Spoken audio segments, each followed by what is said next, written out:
চলতে পারে না, খালি লস আর লস। থাকুম না এই সংসারে। বউ শুনো, তোমার লাগে আজকে এই সংসার রসাতলে। বউ এই কানে ধরতেছি, এখন থেকে মন দিয়ে ব্যবসা করুন। খিদে লাগছে বউ, খাওন দাও।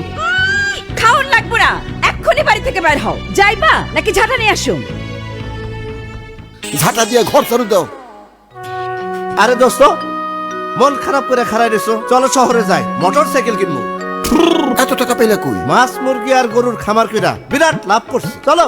আমিও তো মাছ মুরগি আর গরুর খামার করি, কোনো লাভ তো নাই, খালি লস আর লস। দোস্ত তুমি কি ফিট খাও? NB fit. TNB fit. KMB Agro Industries Limited, Battala, Kushtia.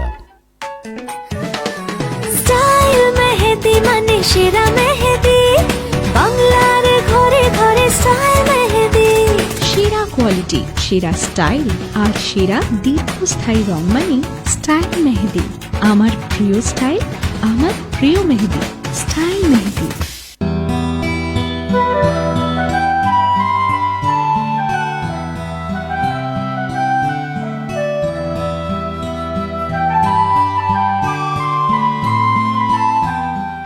August 1952 Dinajpur জেলা ইনস্টিটিউটের জনসভায় মুসলিম লীগ সরকারের তীব্র সমালোচনা করে শেখ মুজিব বললেন, 1948 থেকে এ পর্যন্ত আমরা বাংলাকে রাষ্ট্রভাষা ঘোষণার দাবি জানিয়ে আসছি। এ দাবির কারণে অনেক ছাত্রকে সরকার জেলে দিয়েছে। পাট ও পাট চাষিদের দুর্দশার কথা তুলে ধরে পাটের দাম মণ প্রতি 14 রুপি নির্ধারণের দাবি জানালেন তিনি। 17 আগস্ট 1964 এক বিবৃতিতে কেন্দ্রীয় বাণিজ্যমন্ত্রী ওয়াহিদুজ্জামানের দৃষ্টি আকর্ষণ করে আওয়ামী লীগ সাধারণ সম্পাদক শেখ মুজিব বললেন, ছাত্ররা সংগ্রামের যে পথ বেছে নিয়েছেন, চোখ রাঙানি বা হুমকি দিয়ে তাদের সে পথ থেকে সরানো যাবে না। তিনি বলেন, 1954 সালে মুসলিম লীগের পরাজয়ের গ্লানি এত দ্রুত কি করে তিনি ভুলে গেলেন। ওয়াহিদুজ্জামান এবং তার প্রভুরা নির্বাচন নিয়ে এতটাই যখন আত্মবিশ্বাসী, তখন তারা যেন সব রাজনৈতিক নেতৃবৃন্দের উপর থেকে বিধিনিষেধ প্রত্যাহার করে নেন এবং প্রাপ্তবয়স্ক ভোটাধিকারের ভিত্তিতে আসন্ন নির্বাচনে অংশগ্রহণ করেন। 17 আগস্ট 1971 বঙ্গবন্ধু শেখ মুজিবুর রহমানের মুক্তি দাবি করে ইয়াহিয়া খানের কাছে তার বার্তা পাঠাল জেনেভাস্থ আন্তর্জাতিক আইন সমিতি। 17 আগস্ট 1974 নজিরবিহীন বন্যার ক্ষতিপূরণের জন্য 28 কোটি 96 লক্ষ টাকার কৃষি পুনর্বাসন কর্মসূচি গ্রহণ করল বঙ্গবন্ধু সরকার।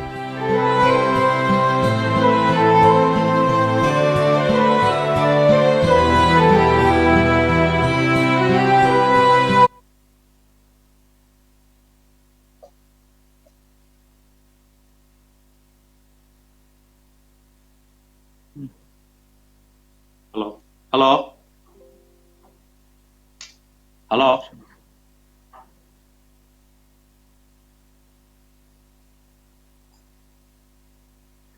হ্যালো, শুনতে পাচ্ছেন আমাকে?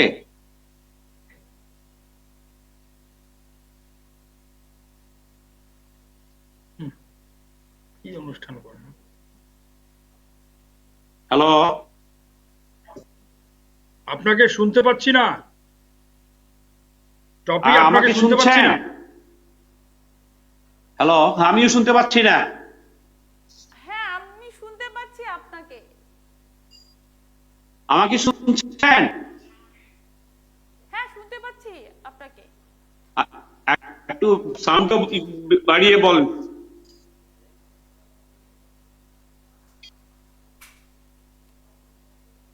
হ্যালো হ্যালো,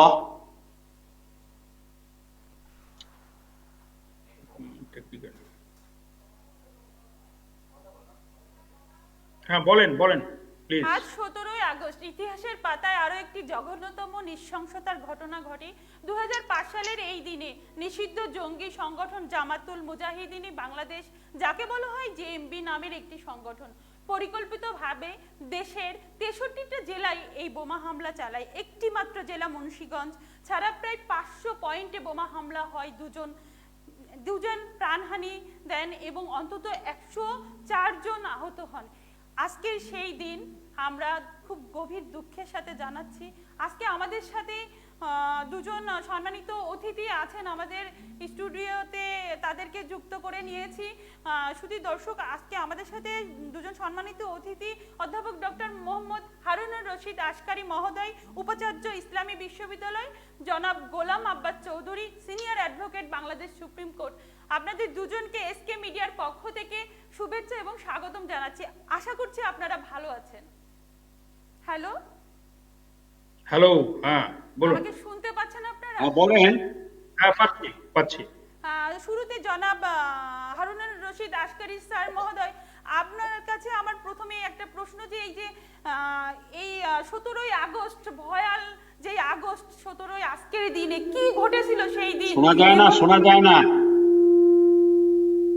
পাচ্ছি শুনতে। হ্যাঁ, আমাকে শুনতে পাচ্ছেন আপনারা?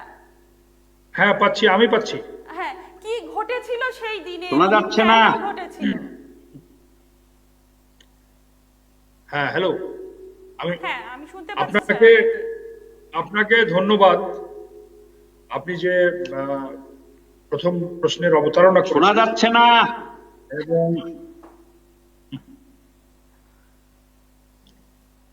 হ্যাঁ, দুলাল স্যার, আপনি আমাকে শুনতে পাচ্ছেন?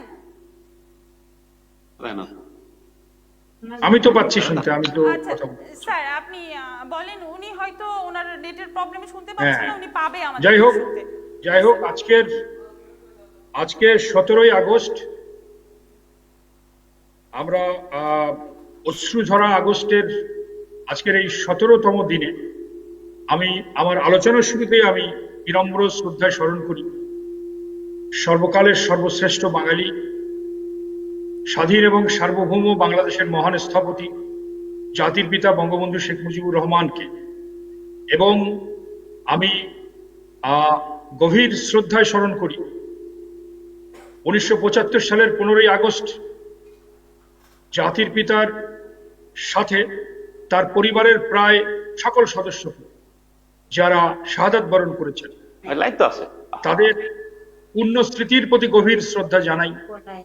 এবং একই সাথে আমি ধিক্কার জানাই যারা যে 71-এর সেই পরাশক্তি, যারা 1975 সালের এই মানব ইতিহাসের নির্মমতম এবং ভয়াবহতম নৃশংসতার জন্ম দিয়েছে, তাদেরকে ধিক্কার জানাই।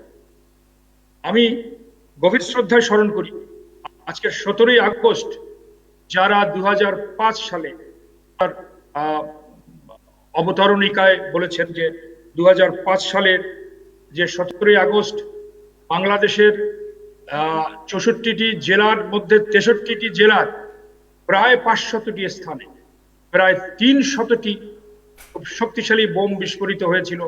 এবং সেই বোমের আঘাতে প্রাণ হারিয়েছে রিকশাওয়ালা রবিউল ইসলাম এবং স্কুল ছাত্র আব্দুল সালাম। তাদের প্রতি আমার বিনীত শ্রদ্ধা রইল। এবং 115 জন যারা আহত হয়েছে ওই দিন বোমার আঘাতে, তাদের প্রতি শ্রদ্ধা জানিয়ে আমি আমার আলোচনা শুরু করছি। আগস্ট একটা শোকাবহ মাস। এই 15ই আগস্ট আমরা জাতীয় শোক দিবস ঘোষণা করেছি। এই 15ই আগস্টের যে নির্মম স্মৃতি, এর ভার বাঙালি আজও বয়ে বেড়ায়। বাঙালি জাতির মহান নেতা, ইতিহাসের মহামানব বঙ্গবন্ধু শেখ মুজিবুর রহমানকে প্রায় সপরিবারে হত্যা করা হয়েছিল 15ই আগস্ট, এই ভয়াবহ আগস্ট মাসে। এবং এই আগস্ট মাসের এটা যেন একটা যোগসূত্র রয়েছে। এই 15ই আগস্টের যারা জন্ম দিয়েছিল, তারা আবার দেখা যাচ্ছে যে যারা 17ই আগস্টে এই হত্যাকাণ্ড ঘটিয়েছিল, এবং এমনকি পরবর্তীতে যারা 21শে আগস্টে আরেকটি হত্যাকাণ্ড ঘটানো হয়েছিল জননেত্রী শেখ হাসিনার একটা বড় একটা জনসমাবেশে বোমা হামলার মধ্য দিয়ে সেখানে ভয়াবহ হত্যাকাণ্ড এবং নারকীয় ধ্বংসযজ্ঞ ঘটানো হয়েছে। আমি মনে করি যে এই যে আগস্ট মাসে ইতিহাসে, বাংলাদেশের ইতিহাসে যে 3টি পর্যায়ক্রমে হত্যাকাণ্ড, জাতির পিতার প্রায় সপরিবারে হত্যাকাণ্ড, আবার 17ই আগস্টের হত্যাকাণ্ড এবং 21শে আগস্টের হত্যাকাণ্ড, আমরা যদি ঐতিহাসিক ভাবে এটা পর্যালোচনা করি এবং কার্য কারণ সূত্র ধরে এটাকে বিশ্লেষণ করতে চাই, আমরা খুব সহজেই এই 3 আগস্ট আক্রমণের মধ্যে একটা যোগসূত্র খুঁজে পাবো। কিন্তু সঙ্গত কারণেই আমি আজকে আমার আলোচনা সীমাবদ্ধ রাখতে চাইব 17ই আগস্ট। 17ই আগস্টে যারা বাংলাদেশে প্রায় 64টি ডিস্ট্রিক্টে একই সঙ্গে 11:30 থেকে শুরু করে 8 ঘন্টার মধ্যে বাংলাদেশের সবচাইতে মূল্যবান যে স্থাপনাগুলো রয়েছে, যেমন বঙ্গভবন, গণভবন থেকে শুরু করে বাইতুল মোকাররম থেকে শুরু করে হাইকোর্ট থেকে শুরু করে সেক্রেটারিয়েট থেকে শুরু করে আইন, আদালত, কোর্ট, কাছারি, সরকারি অফিস, সব জায়গায় একটা সিনক্রোনাইজড একটা আক্রমণ। এই সিনক্রোনাইজড আক্রমণ এটি প্রমাণ করে যে এর পেছনে কোনো বড় অশুভ চক্র জড়িত ছিল। পরবর্তীতে জানা গেছে যে জামাতুল মুজাহিদিন বাংলাদেশ একটি নিষিদ্ধ ঘোষিত একটা জঙ্গি সংগঠন এবং তার সঙ্গে তার নেতৃত্বে কুখ্যাত নরঘাতক শায়েখ আব্দুর রহমান এবং আর এক নরঘাতক হচ্ছে বাংলা ভাই। তারা আল কায়দা, যে আল কায়দা গোটা পৃথিবীতে মানব সভ্যতার জন্য একটা হুমকি হয়ে দাঁড়িয়েছে, সেই আল কায়দারই একটা সংগঠন জামাতুল মুজাহিদিন, হুজি ইত্যাদি এই নিষিদ্ধ সংগঠনগুলো, এই নিষিদ্ধ সংগঠনগুলো তারা বাংলাদেশের এই অসাম্প্রদায়িক বাতাবরণে, এই মহান মুক্তিযুদ্ধের অসাম্প্রদায়িক চেতনা সমৃদ্ধ বাংলাদেশে তারা এখানে কিন্তু জঙ্গিবাদের আস্তানা কাটতে চেয়েছে। এবং আমি বলবো এই 2005 সালে এই যে সময়টি বেছে নেওয়া এবং একই সঙ্গে সমগ্র বাংলাদেশে প্রায় আক্রমণ করে একই সময়, এটি একটা তাদের যে আত্মপ্রকাশ করা এবং তাদের ক্ষমতার দম্ভ প্রদর্শন করার একটা উদ্যোগ নিয়েছে এবং খুব সদম্ভে বাংলাদেশের জঙ্গিবাদের তারা বহিঃপ্রকাশ ঘটাবার চেষ্টা করেছে। এবং আমরা দেখেছি যে এই জঙ্গিবাদ, এই শায়েখ আব্দুর রহমান এবং বাংলা ভাই, এটা কিন্তু রাতারাতি উদ্ভূত হয়নি।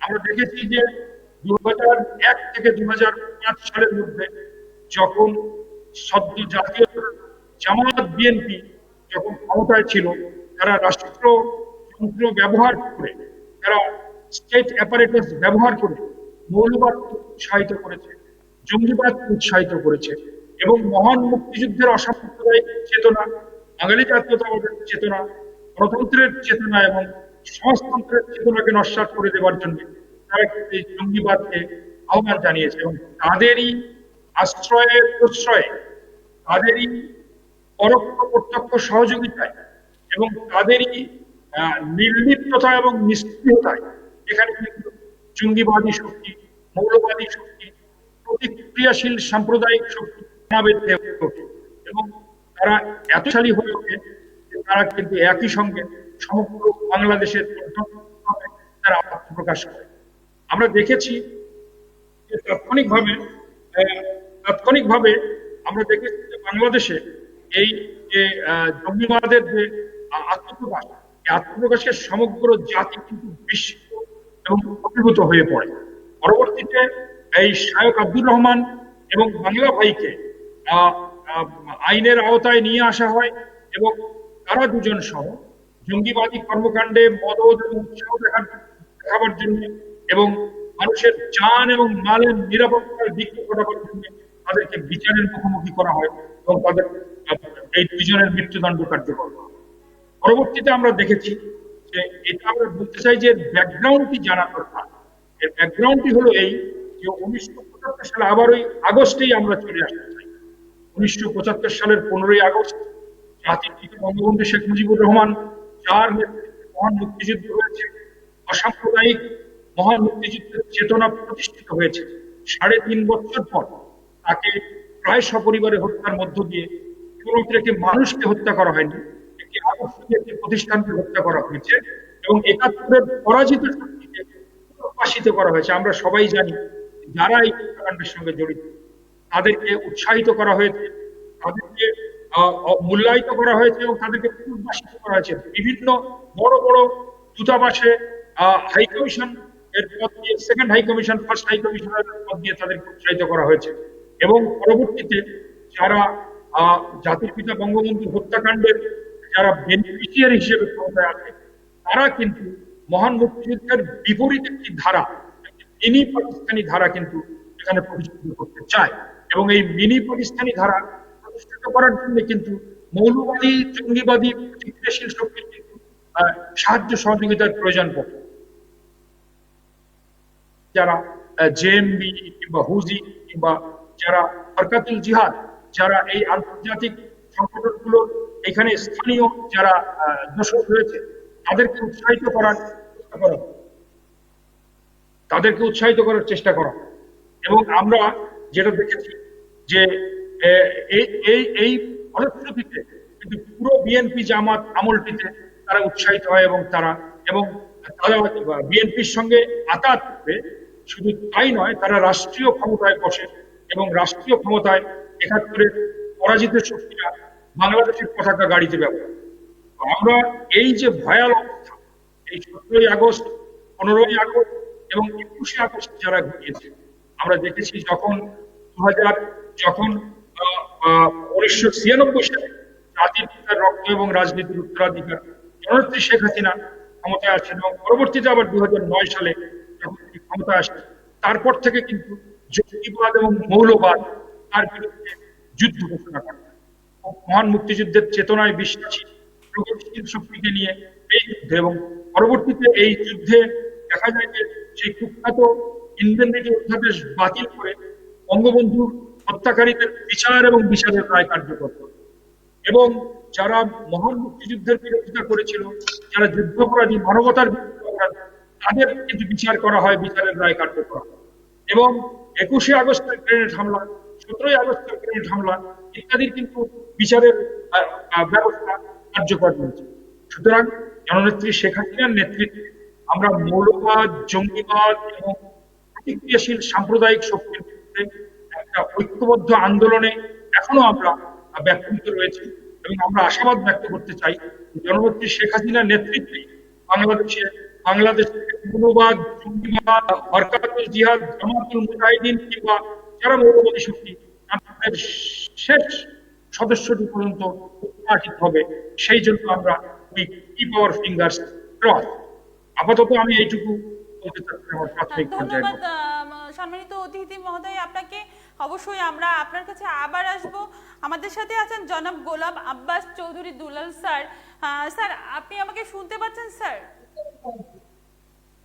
হ্যাঁ, আমি শুনতে পাচ্ছি। আমাকে শুনছেন? হ্যাঁ, আমি শুনতে পাচ্ছি স্যার।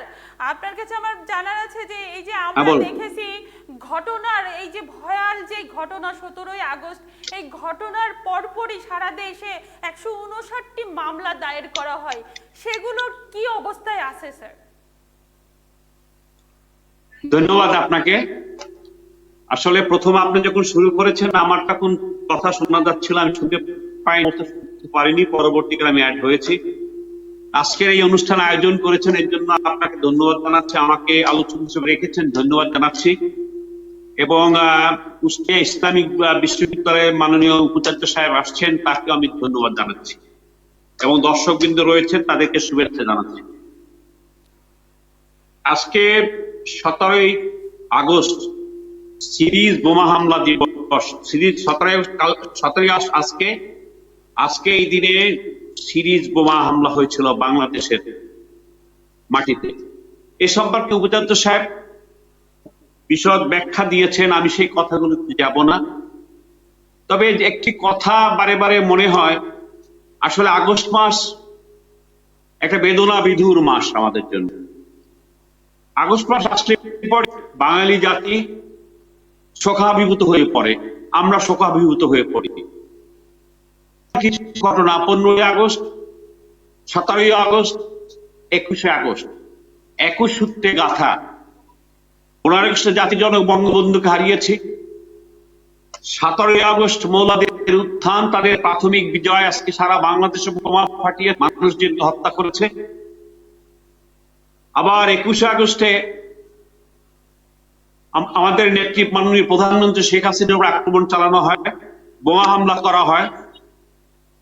এবং একটি দলকে ধ্বংস করার জন্য দলকে ধ্বংস করার জন্য কেন্দ্রীয় পর্যায়ে এরপরে বোমা হামলা করা হয়, যে বোমা হামলায় 24 জনকে আমরা হারিয়েছি।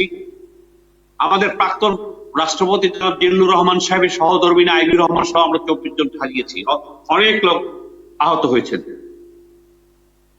আসলে আমরা বাঙালি জাতি হিসেবে আমরা লজ্জা অনুভব করি পৃথিবীর কাছে। আমি রাজনৈতিক কিছু মূল্যায়ন করব, যেহেতু এই পর্যায়ে কতজনের বিচার হয়েছে কি না হয়েছে, কয়জনের ফাঁসি হয়েছে আপনারা ইতিমধ্যে শুনেছেন। যেটা মাননীয় উপাধ্যক্ষ সাহেব বলেছেন আমি সে ব্যাখ্যায় যাব না। আমি একটু পিছনে যেতে চাই। আসলে বাংলাদেশের স্বাধীনতা মুক্তিযুদ্ধকে কারা বিরোধিতা করেছিল, কারা বিরোধী ছিল আপনারা জানেন, আমরাও জানি। এদেশের তৎকালীন মুসলিম লীগ, জামাত, নিজাম সহ মৌলবাদী শক্তি গোষ্ঠী কোনোদিনই বাংলাদেশের স্বাধীনতা মুক্তিযুদ্ধকে সমর্থন করতে পারে নাই। তৎপরবর্তীকালে মুক্তিযুদ্ধের বিজয়ের ফলে আমরা বাংলাদেশ স্বাধীন হয়েছে। স্বাধীন হওয়ার পরেও কিন্তু তারা আমাদের এই বিজয়কে, মুক্তিযুদ্ধকে তার সমর্থন দেয়নি। যুদ্ধ বিধ্বস্ত বাংলাদেশকে বঙ্গবন্ধু আওয়ামী লীগ সরকার তৎকালে গড়তে চেষ্টা করছিলেন, তখনই তার বিরুদ্ধে এই মৌলবাদী গোষ্ঠী চড়াও হয়ে এক পর্যায়ে 15 আগস্ট আমাদের নেতা নিহত হয়েছে। আবার বাংলাদেশ অনেক পিছনে চলে গিয়েছে। 21 বছর পরে বাংলাদেশ আওয়ামী লীগ ক্ষমতা এসছে, যাত্রা শুরু করেছে। আমাদের নেত্রী জননেত্রী শেখ হাসিনা যে কালো আইন, ইনডেমনিটি আইন, হত্যার বিচার করা যাবে না 1975 সালে সেই আইন উঠিয়ে দিলেন। যুদ্ধাপরাধীদের বিচারের ব্যবস্থা করলেন, যেটা 2008 পরে আমরা দেখেছি। এবং সেই অবস্থা থেকে আমরা এই অবস্থায় এসে পৌঁছেছি। একটা জিনিস কিন্তু আপনাদের কাছে আমরা তুলে ধরতে চাই, যে বাংলাদেশের বিরোধী দল বিএনপি, যারা 2001 থেকে 2006 পর্যন্ত ক্ষমতায় ছিলেন, তারাই কিন্তু এই কর্মকাণ্ডের পৃষ্ঠপোষক। এবং এই যে জঙ্গি হামলা হয়েছে তাদের আমলে, আমরা মনে করি তাদের পৃষ্ঠপোষকতা ছিল। নতুবা আওয়ামী লীগ যখন ক্ষমতা ছিল এই ধরনের কোনো কর্মকাণ্ড হয়নি। আপনারা দেখেছেন 2005 সালে 17 আগস্ট সিরিজ বোমা হামলা হলো। পরবর্তীকালে ঝালকাঠিতে 2 জন বিচারককে হত্যা করা বোমা মেরে। পরবর্তীকালে গাজীপুরে আইনজীবীদের লাইব্রেরি রাজ সমিতিতে ঢুকে বোমা মেরে সেখানে নিহত করা হলো। হবিগঞ্জে একজন বিচারককে হত্যা করা হলো। এই কর্মকাণ্ডগুলো কিন্তু হয়েছে বিএনপির আমলে। তাদের কোন কোন নেতা, কোন কোন নেত্রী তাদের এই সমস্ত কর্মকাণ্ডের তাদের প্রচ্ছন্ন সমর্থন ছিল। যদিও পরবর্তীকালে তাদের বিচার হয়েছে, লোক দেখানো বিচার হয়েছে, সারা পৃথিবীর জন্য বিচার হয়েছে। এই বিচারে আমরা 7 জনের ফাঁসি ইতিমধ্যে হয়ে গিয়েছে, কিছু লোক খালাস পেয়েছে সুপ্রিম কোর্টের মাধ্যমে। সুতরাং যোগসূত্র কিন্তু রয়ে গিয়েছে। ওই খালেদা জিয়া মৌলবাদী শক্তি জামাত নিজাম এই বাংলাদেশকে কোনোদিনই মেনে নিতে পারেনি। আর এটার প্রমাণ পাই 2002 সালে বিএনপি যখন ক্ষমতা আসে, ওই রাজাকার আলবদরদের গাড়িতে আমরা কিন্তু মন্ত্রিত্বের পতাকা দেখেছি। যারা স্বাধীনতা যুদ্ধে বিরোধিতা করেছিল, যারা আমাদের এদেশের জনগণকে হত্যা করেছিল, মামুনদের সম্মানের ক্ষেত্রে তারা সহায়তা করেছিল, তাদেরকে দেখা গেল 2001 পরে মন্ত্রিত্ব গ্রহণ করে বাংলাদেশের শাসনভার গ্রহণ করেছে। আর ওই সময় 2004, 5, 6 সালে কিন্তু এই জঙ্গিবাদের উত্থান হয়েছে। জঙ্গিবাদের উত্থান হওয়ার পরে কিভাবে কি হয়েছে, কি অবস্থা সৃষ্টি হয়েছে, সেটা আপনারা সবাই জানেন। সুতরাং এই তো আগস্ট আমরা কিন্তু সবাই স্তম্ভিত হয়ে যাই, আমরা শোকাভিভূত হয়ে যাই। আমি মাননীয় উপাচার্য মহোদয়কে ধন্যবাদ জানাচ্ছি, আপনি অনেক কথা বলেছেন। আমরা বাঙালি জাতি এখনো কিন্তু আমরা ওই বিপদ থেকে মুক্ত হয়নি। আজকে বিরোধী দল নামে বিএনপি, জামাত এখনো তারা বাংলাদেশের অস্তিত্বকে মেনে নিতে পারেনি। তারা গণতন্ত্রের ভিতকে দুর্বল করে ফেলেছে। আজকে বিরোধী দলের রাজনীতিকে তারা প্রশ্নবোধক করে তুলেছে। এর মধ্যে আমার নেত্রী শেখ হাসিনা আজকে ক্ষমতায় রয়েছেন 12 বছর যাবৎ। বাংলাদেশকে একটু নতুন ভাবে সুন্দরভাবে সাজিয়ে করার লক্ষ্যে আজকে উনি এগিয়ে চলছেন। সারা পৃথিবীতে বাংলাদেশে একটা অবস্থান সৃষ্টি হয়েছে এবং জননেত্রী শেখ হাসিনা 3বার ক্ষমতা থাকার ফলে পৃথিবীতে, সমগ্র দুনিয়াতে উনি একজন আদর্শ নারী, মহিষী মা এবং অন্যতম সৎ এবং জাতীয়তাবাদী প্রধানমন্ত্রী হিসাবে আজকে পরিগণিত হয়েছে। আজকে আপনি একটা জিনিস লক্ষ্য করবেন, আজকে করোনা চলছে, সারা পৃথিবীময় বিশ্বময় করোনা হচ্ছে। করোনার পরে বাংলাদেশ কিন্তু আজকে এ থেকে বিচ্ছিন্ন নয়। সে করোনাও কিন্তু আজকে প্রধানমন্ত্রী তার নিজের একক দায়িত্বে উনি মোকাবেলা করছেন, যার পরিপ্রেক্ষিতে বাংলাদেশে করোনা থেকে মুক্ত হওয়ার ক্ষেত্রে আমরা একটু হয়েছে। সুতরাং সৎ নেতৃত্ব, সাম্প্রদায়িকতার ঊর্ধ্বে থেকে আমাদের জননেত্রী শেখ হাসিনা দেশকে এগিয়ে নিয়ে যেতে চলছেন, জঙ্গিবাদের মূলোৎপাটন করেছেন। আপনারা দেখেছেন এই ইতিহাস, আমরা নতুন করে কিছু বলতে চাই না। এই মামলায় এই সিরিজ মামলায় 1072 জন আসামি ছিল এবং 142 জন চার্জশিটে এফআরটি হয়েছে, 169টা মামলা ছিল, 304 জনের সাজা হয়েছে। পরবর্তীকালে ফাঁসি হয়েছে 27 জনের, তার মধ্যে 6 জনের ফাঁসি 2007 সনে 300 বার কার্যকর হয়েছে, আর বাকি আসামিরা সুপ্রিম কোর্ট থেকে খালাস পেয়েছে। এবং ধরতে গেলে কিন্তু আজকে জঙ্গিবাদের উৎপাটন আমরা সমর্থ হয়েছে আমাদের নেত্রী জননেত্রী শেখ হাসিনার নেতৃত্বে। এখনো মাঝে মাঝে আমরা দেখতে পাই। আরেকটু যোগ করতে চাই আপনার এটার সাথে, যে আজ 15 বছর পূর্ণ হলো এই যে নৃশংসতায় এই সিরিজ বোমা হামলার, আজ 15 বছর পূর্ণ হলো, আজও 47টা মামলার বিচার নিষ্পত্তি হয়নি, কিন্তু কেন? হ্যাঁ, আপনার প্রশ্নটা অবশ্যই এটা আপনার প্রশ্নটা যুক্তিযুক্ত। হয়নি কেন, এই প্রশ্ন আমারও। আমি একজন আইনজীবী, আমি সুপ্রিম কোর্টের প্র্যাকটিস করি, আইন ব্যবসা করি। আমারও প্রশ্ন যে এই বিচারগুলো কেন হচ্ছে। তবে আমি জানি, যতটুকু জানি, গত 6 মাস করোনার জন্য আদালত সবই স্তব্ধ হয়ে গিয়েছিল, কোর্ট কাছে বন্ধ ছিল। এরই মধ্যে হয়তো এটা সম্পূর্ণ হতে পারত এবং সুপ্রিম কোর্ট, হাইকোর্টে এই বিচারের জন্য এখন সর্বদাই প্রস্তুত রয়েছে। তা আমরা বিশ্বাস করি অতি দ্রুত এই বিচার সম্পন্ন হবে। কিন্তু আসামিদের কিন্তু বিচার হয়ে গিয়েছে এবং 6 জনের ফাঁসি হয়েছে, অন্যান্য মামলা অন্যান্য কিছু আসামি খালাস পেয়েছে। কিন্তু আমরা সার্বিকভাবে দেখতে পাই, বর্তমানে আওয়ামী লীগ ক্ষমতা আসার পরে, মুক্তিযুদ্ধের সপক্ষের শক্তি ক্ষমতা আসার পরে, জননেত্রী শেখ হাসিনা ক্ষমতা আসীন হওয়ার পরে এই জঙ্গিবাদের অবস্থান বাংলাদেশে কিন্তু 0 পয়েন্টে চলে যাওয়ার পথে। বিভিন্ন সময় তারা বিভিন্নভাবে বর্তমান সরকারের উন্নয়ন কর্মকাণ্ডকে ক্ষতিগ্রস্ত করার জন্য চেষ্টা করছে, বিভিন্ন স্থানে তাদেরকে ধরা হচ্ছে এবং আমাদের আইন প্রয়োগকারী সংস্থা তারা সবসময় সচল থাকেন এদেরকে ধরার ক্ষেত্রে, এদেরকে অনুসন্ধান করে বের করার ক্ষেত্রে। সুতরাং এখানে তারা মাথা চারা দিয়ে উঠতে পারছে না। আর আমি মনে করি বাংলাদেশের জনগণ ধর্মান্ধ নয়, তারা ধর্মকে নিয়ে কখনো রাজনীতি করতে চায় না, ধর্মকে রাজনীতির মধ্যে আনতে চায় না, রাষ্ট্রীয় কার্যে ধর্মকে আনতে চায় না, ধর্মকে ব্যক্তিগতভাবেই সবাই রাখতে চায়। এবং এই বাংলাদেশের জনগণ, আমরা হিন্দু, বৌদ্ধ, খ্রিস্টান, মুসলমান যারা রয়েছি, আমরা সবাই সাম্প্রদায়িকতার ঊর্ধ্বে। এদেশের সংখ্যাগরিষ্ঠ জনগণ কখনো ধর্ম অন্ধ না, ধর্ম পালন করতে ধর্ম ভীরু, কিন্তু ধর্ম অন্ধ না। আজকে জঙ্গিত্বের নামে জেএমবি যে জিনিসগুলো করছে, মসজিদে মানুষের উপর বোমা মারছে, যখন জানাজা হচ্ছে সেখানে বোমা মারছে, গাড়ির উপর বোমা মারছে, বিভিন্ন স্কুল কলেজে বোমা মারছে, এগুলো কিন্তু কখনই বাংলাদেশের জনগণ মুক্তিযুদ্ধের চেতনা সমৃদ্ধ হয়ে সাম্প্রদায়িকতার ঊর্ধ্বে থেকে এগুলো কিন্তু কখনই সমর্থন করছে না। এবং আমাদের দল এবং আওয়ামী লীগ সরকার এবং জননেত্রী শেখ হাসিনা কিন্তু এই জনগণের সমর্থন নিয়ে আজকে জঙ্গিদের ধরতে সচেষ্ট হয়েছে, জঙ্গিদের ধরতে সমর্থ হয়েছে, উনি সম্পূর্ণভাবে সার্থক হয়েছেন। এবং এই দেশের জনগণ দেখবেন, কোথাও কোনো জঙ্গি থাকছে, কোথাও কোনো জঙ্গি অবস্থান করলে পাবলিকই, জনগণই কিন্তু সরকারের আইন প্রয়োগকারী সংস্থার কাছে তারা সংবাদ দেয় ওখানে জঙ্গিরা রয়েছে। সুতরাং এইসব ক্ষেত্রে আমরা দেখতে পাচ্ছি আমাদের দেশের জনগণও জঙ্গিদের সমর্থন করে না। তাদের নীতি, তারা যে যুদ্ধান্তে নীতি, যে কথা তারা ব্যাখ্যা করে, এগুলোতে তারা বিশ্বাস করে না।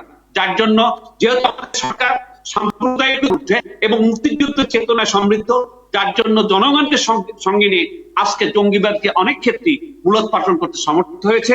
আর আপনার যে কয়টা মামলা এখনো বিচার হয়নি, বিচার হওয়ার পথে অর্ধ অবস্থায় রয়েছে, সেগুলো আস্তে আস্তে আদালত খুলে যাচ্ছে। আমরা আশা করি খুব দ্রুত এই বিচার কার্য সম্পন্ন হবে। আপনাকে ধন্যবাদ।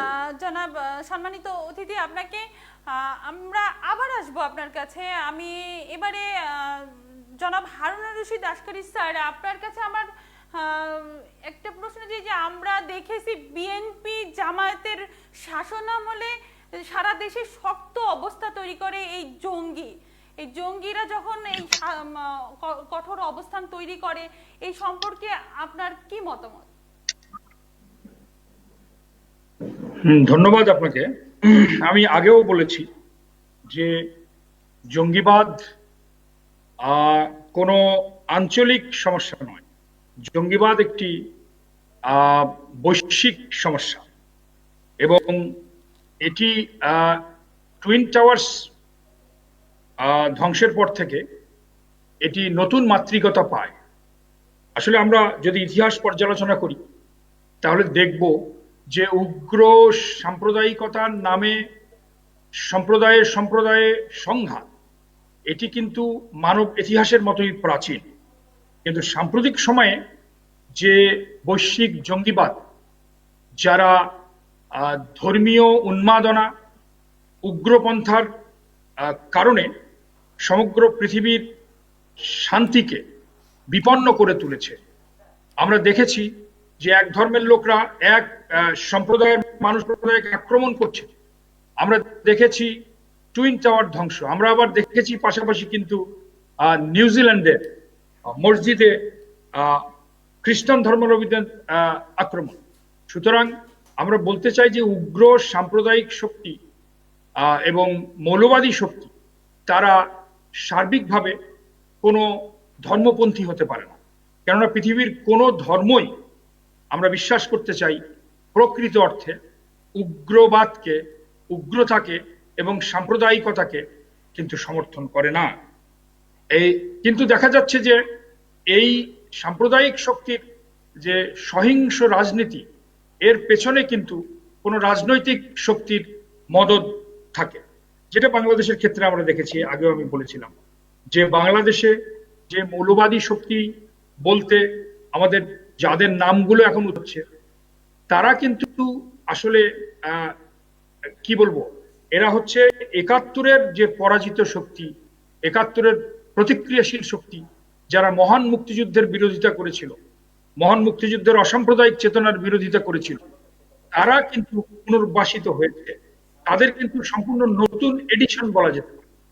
সুতরাং তারা প্রশ্রয় পেয়েছে যারা ৭১-এর মুক্তিযুদ্ধের বিরোধিতা করে সেই সম্প্রদায়ের কাছ থেকে। এবং আমরা আমাদের শ্রদ্ধেয় অ্যাডভোকেট ভাই দুলাল ভাই চমৎকার বলেছেন, যে আমি তার সঙ্গে সম্পূর্ণ একমত, যে জাতির পিতার হত্যাকাণ্ড পরের যে উল্টো রথ, এই উল্টো রথে কিন্তু যারা বেনিফিশিয়ারি হয়েছে, আমরা পুরো দেশ আজ জাগ্রত।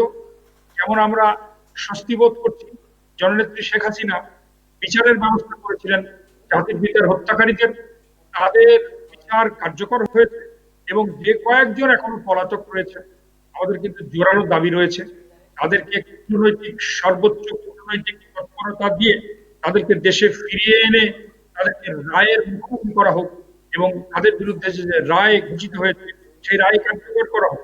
পাশাপাশি আরেকটি জিনিস, যে জিনিসটি না করলে আবারও কিন্তু কোনো সময় ভবিষ্যতে আমি মনে করি, লিঙ্কটা আমি এখানে টানতে চাই, ভবিষ্যতে আবার মনে করি যে আবারও কিন্তু মৌলবাদী শক্তি, ৭১-এর পরাজিত শক্তি কিন্তু আবারও নতুন ভাবে গা ছাড়া দেওয়ার সুযোগ।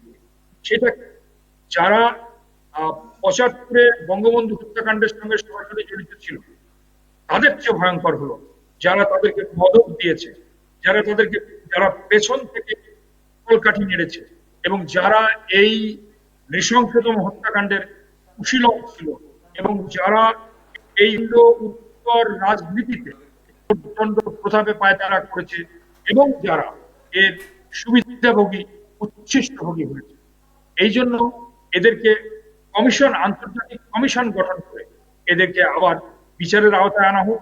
সেই যারা পেছন থেকে কলকাঠি নেড়েছে, যারা কুশীলব বঙ্গবন্ধুর হত্যাকাণ্ডের এবং যারা সুবিধাভোগী, তাদেরকে যদি জনসম্মুখে আনা যায়, তাদের যদি মুখোশ উন্মোচিত করা যায়, তাহলে এক যেমন আইনের শাসন সুরক্ষা পাবে এবং পরিপূর্ণতা পাবে, পাশাপাশি যারা বর্তমান প্রজন্ম এবং ভবিষ্যৎ প্রজন্মের যারা বঙ্গবন্ধু হত্যাকাণ্ডের ব্যাপারে জানতে চায়, জানার আগ্রহ রয়েছে, তারা এই হত্যাকাণ্ডের যারা কুশীলব তাদের কিন্তু তাদের উন্মোচিত মুখোশের নিচে যে কদর্য চেহারাটি তারা দেখতে পায়। জাতির জন্য একটি কিন্তু ঐতিহাসিক অনিবার্যতা বলে আমি মনে করি।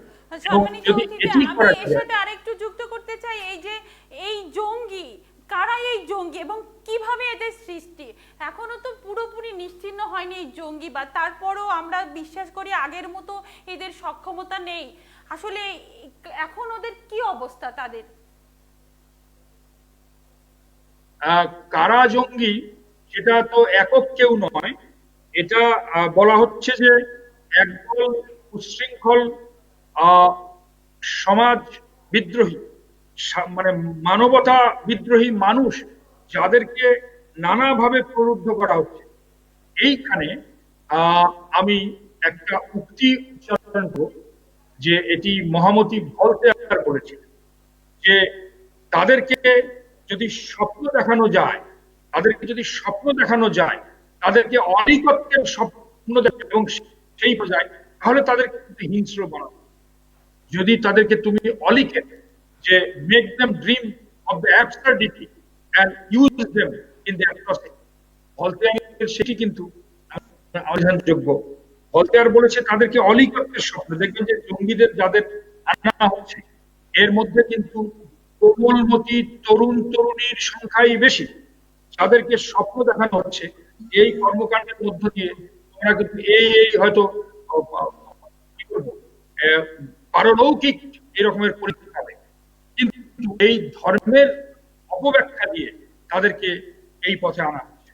কিন্তু প্রকৃত ধর্ম আমরা জানি যে সকল ধর্মই, কোন ধর্মই কিন্তু সন্ত্রাসের বিপক্ষে নয়। যেমন পবিত্র ইসলাম ধর্মে আমরা জানি যে পবিত্র ইসলাম ধর্মে পবিত্র গ্রন্থ আল কুরআনের মধ্যেই বলা হয়েছে যে the one kills a man kills the as if he kills the whole life, one who saves a man saves the whole humankind. এখানে বলা হচ্ছে যে যে একজনকে রক্ষা করলো সেজন্য সমস্ত মানব জাতিকে রক্ষা করলো, এবং যিনি একজনকে হত্যা করলেন তিনি যেন সমগ্র মানব জাতিকে হত্যা করলেন। এবং আমরা দেখেছি যে পরম শান্তির ধর্ম ইসলাম অপব্যাখ্যা দিয়ে তাদেরকে অলিকত্বের স্বপ্ন দেখিয়ে যে তোমরা যদি এই জঙ্গিবাদ কায়েম করতে গিয়ে মারা যাও, তাহলে তোমরা এই তোমাদের সুবিধা হবে, এরকমের ধর্মের অপব্যাখ্যা দিয়ে তাদেরকে উস্কে দেওয়া হচ্ছে। তারপরে সমাজে দেখা যাচ্ছে বিচ্ছিন্নতাবাদী সমাজে সংক্ষুব্ধ কোনো কারণে এই রকমের বিপদগামী যুব সমাজকে নানাভাবে মোটিভেট করে তাদেরকে কিন্তু এই পথে নিয়ে আসা হচ্ছে। এবং সবচেয়ে বিস্ময়ের ব্যাপার হচ্ছে যে এই জঙ্গিদের সংখ্যা একটা সময় মনে করা হয়েছিল যেগুলো উগ্রপন্থী, তারা কিন্তু কি বলবো, এরা আমাদের মাদ্রাসা, যে কওমি মাদ্রাসা, এগুলো থেকেই বেশি আসতো। কিন্তু পরবর্তীতে দেখা গেছে যে এটা কিন্তু অনেক অত্যাধুনিক বিশ্ববিদ্যালয় থেকেও কিন্তু তাদের, যেমন নিব্রামের মতো ইসলামের মতো লোককে কিন্তু আমরা দেখছি অত্যন্ত বড় বিশ্ববিদ্যালয়ে পড়লো। সুতরাং বিষয়গুলিকে সরলীকরণ সাধারণ সুযোগ নাই। এই জঙ্গি, এই বিকৃত মানসিক জঙ্গি, এটি কিন্তু আপনার আমার পাশে বিরাজ করতে পারে, আপনার আমার সমাজে বিকশিত হতে পারে। আমাদেরকে ব্যক্তিগতভাবে, আমাদেরকে পারিবারিকভাবে, আমাদেরকে রাষ্ট্রীয়ভাবে এর বিরুদ্ধে সোচ্চার থাকতে হবে। যেটি জননেত্রী শেখ হাসিনা বলেন, এই কথা বলায় আমি তাগিদ অনুভব করছি যে সমগ্র বিশ্ব সাংস্কৃতিকভাবে জঙ্গিবাদ মোকাবেলা, তারপরে আইনগতভাবে জঙ্গিবাদ মোকাবেলা করা, কিভাবে জঙ্গিবাদ মোকাবেলা করা যত সাফল্য এনেছে, তার মধ্যে কিন্তু বাংলাদেশের সাফল্য আমি সবচাইতে বেশি মনে করি।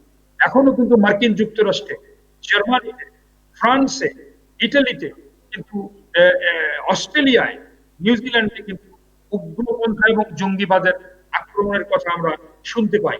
আফগানিস্তান এবং পাকিস্তানের মতো জায়গায় তো ডাল ভাতের মতো ব্যাপার হয়ে দাঁড়িয়েছে জঙ্গিবাদ। পিপল আর ডাইং লাইক ফ্লাইজ। সেইখানে কিন্তু বাংলাদেশ, আমরা জননেত্রী শেখ হাসিনার নেতৃত্বে নির্দেশে আমরা একদিকে যেমন আমাদের জঙ্গিবাদের সশস্ত্র সহিংস জঙ্গিবাদের মোকাবেলা করতে সামরিক শক্তি দিয়ে, আমাদের আইনগত শক্তি দিয়ে এবং আমাদের প্রশাসনিক শক্তি দিয়ে, আর একদিকে যাতে মানসিকভাবে কোমলমতি ছেলে মেয়েদের আমরা জঙ্গিবাদের পথ থেকে বিরত রাখতে পারি, সেই জন্য স্কুল কলেজে কিন্তু আমরা সাংস্কৃতিক বিপ্লবের মধ্য দিয়ে আমরা কিন্তু মানব প্রেম এবং সংস্কৃতি প্রেমকে জাগ্রত করে জঙ্গিবাদের ভয়াল নেশা থেকে আমরা তাদেরকে ফিরিয়ে আনার চেষ্টা করছি।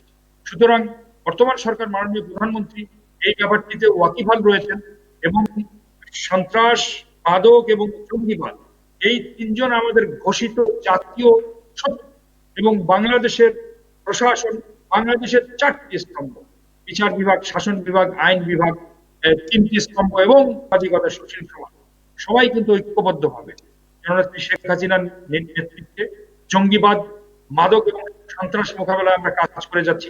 আমরা যারা বিশ্ববিদ্যালয়ের সঙ্গে সম্পৃক্ত রয়েছে, আমরা এখানে আমাদের agenda to combat terrorism has been on the top of our agenda. আমরা কিন্তু আমার ইসলামী বিশ্ববিদ্যালয়ে দেখবেন যে বাংলাদেশের সর্ববৃহৎ র্যালি হয়েছে এবং এইখানে সাংস্কৃতিক অনুষ্ঠান, খেলাধুলা এবং ডিবেট, কালচারাল শো, নানামুখী অনুষ্ঠানের মধ্যে দিয়ে শিশুদের আমাদের যারা শিক্ষার্থী রয়েছে, স্কুলের শিক্ষার্থী রয়েছে, তাদের সুকুমার বোধগুলো আমরা বিকশিত করার চেষ্টা করছি। সুতরাং আপনার যে প্রশ্নটি, জঙ্গিবাদ কারা, জঙ্গিবাদ একক কোনো উৎস থেকে উৎসারিত নয়, জঙ্গিবাদ বিভিন্ন উৎস থেকে একটা বিশেষ স্বার্থান্বেষী মহলের, যার পেছনে কিন্তু রাষ্ট্রীয় ক্ষমতা দখলের, অবৈধভাবে রাষ্ট্রীয় ক্ষমতা দখলের চক্রান্ত রয়েছে, তারা বিপদগামী করে যুব সমাজকে জঙ্গিবাদের পথে নিয়ে আসতে তাদের রাজনৈতিক উদ্দেশ্য হাসিলের জন্য আমি মনে করি। সুতরাং এগুলো যদি আমাদের ভালোভাবে জানা থাকে, তাহলে আমরা কিন্তু ব্যক্তিগত, পারিবারিক, সামাজিক এবং রাষ্ট্রীয়ভাবে এই মহামারী কোভিড-19 থেকে অনেক ভয়াবহ জঙ্গিবাদ, সন্ত্রাস, মাদক, সেটার বিপক্ষে আমরা কিন্তু একটা জনমত গঠন করতে পারবো। আবার আসবো আপনার কাছে। আমি জনাব গোলাম আব্বাস চৌধুরী দুলাল স্যার, আপনার কাছে আমার এবার প্রশ্ন যে জঙ্গি প্রতিরোধে তরুণ প্রজন্মকে কিভাবে মানে আমরা সচেতন করতে পারি, কিভাবে এই জঙ্গি প্রতিরোধ থেকে তরুণ প্রজন্মকে আমরা বাঁচাতে পারি? ধন্যবাদ আপনাকে। আমি এতক্ষণ খুব মনোযোগ সহকারে মাননীয় উপাধ্যক্ষ সাহেবের বক্তব্য শুনলাম, ভালো বক্তব্য দিয়েছেন। কিভাবে মুক্ত হওয়া যায়, আমি কিছু কথা বলবো। সেটা হলো যে আসলে আমাদের হিন্দু, মুসলমান, খ্রিস্টান, বৌদ্ধ যেখানে বলেন না কেন, প্রতিটা ধর্মেই কিন্তু মৌলবাদীদের একটি গ্রুপ থাকে যারা উগ্র সাম্প্রদায়িকতায় বিশ্বাস করে। আমাদের ইসলাম ধর্মে দেখেন, আমাদের রাসূলুল্লাহ সাল্লাল্লাহু আলাইহি ওয়াসাল্লাম উনি সবচেয়ে দয়ার মানুষ ছিলেন। মানুষকে ক্ষমা করতে কিভাবে হয় উনি সেটা জানতেন। ইসলাম হলো একটি শান্তির ধর্ম। এখানে কখনো হত্যা, হিংসা, মানুষের অনিষ্ঠা, এটাকে ইসলাম কখনো সমর্থন করে না। আপনি একটা ঘটনা আপনাকে বলি, যেটা সবাই জানেন। আমরা ছোটবেলায়, মাননীয় উপাধ্যক্ষ সাহেব আছেন, আপনি একটু শিক্ষক, আপনার সামনে রেখে বলছি, যদি আপনার সামনে আমি আলোচনা করতে চাই না, আপনি অনেক ভালো জানাশোনা রয়েছে লেখাপড়ার উপরে। রাসূলুল্লাহ সাল্লাল্লাহু আলাইহি ওয়াসাল্লাম যে রাস্তা দিয়ে চলতো, সেই রাস্তায় এক বুড়ো তাকে কাঁটা দিয়ে রাখতো যাতে চলতে না পারে। প্রতিদিন পেত, প্রতিদিন কাঁটা সরিয়ে উনি হাঁটতেন। একদিন শুনে তখন খবর পান যে ওনার অসুস্থ, তখন উনি তাকে দেখতে গিয়েছেন, তাকে সুস্থ করেছেন। রাসূলুল্লাহ কিন্তু তার উপরে কোনো ভিন্ডিকটিভ দেখার নাই, কিন্তু তাকে কিন্তু প্রতিহিংসা করতে যাননি। এবং রাসূলুল্লাহ সাল্লাল্লাহু আলাইহি ওয়াসাল্লাম বলেছেন, যার ধর্ম সে পালন করবে, এতে তার কারো কোনো বাধা দিতে পারবে না। এবং মানুষ শিক্ষার জন্য সুদূর সারা পৃথিবীতে ঘুরে বেড়াতে পারবে, চীনেও যেতে পারবে। এই কথাগুলো রাসূলুল্লাহ সাল্লাল্লাহু আলাইহি ওয়াসাল্লামের কথা। আমরা আল্লাহ আমাদের মহান সৃষ্টিকর্তা, তারপরে স্থান হলো হযরত মুহাম্মদ সাল্লাল্লাহু আলাইহি ওয়াসাল্লাম। ইসলাম হলো শান্তির ধর্ম। কিন্তু আমাদের সমাজে আজ থেকে 200 বছর আগে দেখেন, যখন ভারত বিভাগের পূর্বে যখন হিন্দুরা লেখাপড়া, শিক্ষা দীক্ষা এগিয়ে যাচ্ছিল, আমাদের দেশের ওলামারা বলছিল ইংরেজি শিক্ষা করলে তারা কাফের, তারা দোজখে চলে যাবে। এই ধরনের কথাবার্তা বন্ধ বলা হয়েছে। সুতরাং মৌলবাদী শক্তি, মৌলবাদী চিন্তা চেতনা কিন্তু যুগে যুগে ছিল। সেই থেকে পরিত্রাণ হতে হতে আজকে আমরা বাঙালি জাতি, বাংলাদেশ সারা পৃথিবীতে স্থান করে নিয়েছি। যে কথাটা আপনি বলেছেন যে এই জঙ্গিবাদ সাম্প্রদায়িকতা থেকে আমরা মুক্তি পাবো কিভাবে, আমি কিন্তু আগের আলোচনায় বলেছি আমাদের দেশের জনগণ, তরুণ সমাজ সহ তারা সবাই কিন্তু মুক্ত চিন্তার অধিকারী, কেউ ধর্মান্ধ না, ধর্মভীরু। আমরা মুসলমান 5 ওয়াক্ত নামাজ পড়বো, রোজা রাখবো, সত্য কথা বলবো, মিথ্যা কথা বলবো না, মানুষকে হয়রানি করবো না, এটা আমাদের নীতিব্রত থাকা উচিত। আপনার জঙ্গিবাদ কিন্তু সর্বস্থানে কিন্তু এটা বিকাশ ঘটেনি। আমার মাননীয় উপাধ্যক্ষ সাহেব বলেছেন বিশ্ববিদ্যালয় কলেজগুলোতে কিছু কিছু ক্ষেত্রে ছাত্রদেরকে ব্রেন ওয়াশ করা হয়েছে, তারা শহীদ হবে ধর্মের কথা বললে, উগ্র সাম্প্রদায়িকতা শিক্ষা দেওয়া দিয়ে তাদেরকে জঙ্গিত্ব শিখিয়ে তাদেরকে হাত দিয়ে বোমা ফাটানো হয়েছে। কিন্তু দেখবেন এদের পরিবার কিন্তু এদেরকে সেটা সমর্থন দেয়নি। সুতরাং যার জন্য এদের কিন্তু ব্যাপ্তি খুব একটা ঘটেনি। কিছু কিছু জায়গায় তারা করতে চেষ্টা করতে পারেনি। সারা পৃথিবীতে আমরা সিরিয়ায় দেখছি, নিউজিল্যান্ড হয়েছে, ইউরোপে অনেক জায়গায় আছে, কিন্তু এই বোমাবাজদের জঙ্গিবাদের উত্থান কিন্তু কোন শান্তিপ্রিয় মানুষ, কোন গণতন্ত্রী মানা মানুষ, কোন আইনের লোক, কোন শিক্ষাবিদ এটাকে সমর্থন করে না। সুতরাং এইটার স্থান বাংলাদেশে কোনোদিন হতে পারবে না। কিন্তু এটার সাথে যুক্ত হয়েছে ওই যারা মৌলবাদী চিন্তা চেতনার লোক, তারা কিন্তু আবার এই বাংলাদেশের স্বাধীনতাকে বিশ্বাস করে না, বাংলাদেশের মুক্তিযুদ্ধকে তারা সমর্থন করে না। তারা বলে বাংলাদেশ স্বাধীন হয়েছে ভারতের জন্য, বাংলাদেশকে ভারতের কাছে বিক্রি করে দেওয়া হয়েছে। ওই জঙ্গিবাদ যারা করে তাদের মাথার মধ্যে এই কথাগুলো ঢুকিয়ে দেওয়া হয়, কিন্তু আসলে সেগুলো তারা টিকতে পারে নাই।